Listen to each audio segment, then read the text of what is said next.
নারায়ণগঞ্জের বৃহত্তম এলাকা ইস্পাহানি বাজার, একটা শিল্পাঞ্চল এলাকা।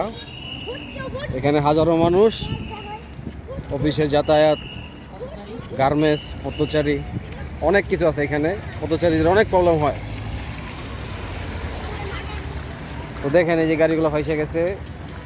এই রাস্তাটা নিয়ে কোনো কারো সরকারের চোখেও যায় না, কারো কাছেও যায় না। কেমনে যাইবো এই রাস্তায়? বয়স্ক ভাতা পাইছে।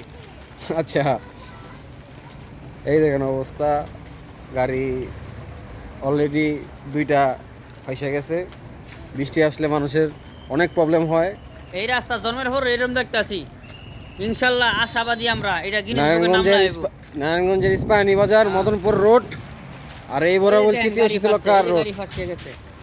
গাড়ি দেখেন ফাইসে গেছে প্রতিদিন, প্রতিনিয়ত। এটা নিয়ে কোনো কারো চোখে পড়ে না, কোনো ব্যবস্থা নাই। আমরা সাধারণ মানুষ অনেক হয়রানি হচ্ছি। তো সরকারের নিকট, জেলা প্রশাসকের নিকট আমাদের এতটুকুই কথা, এই রাস্তাটা যেন একটু ভালো হোক। জ্যাম,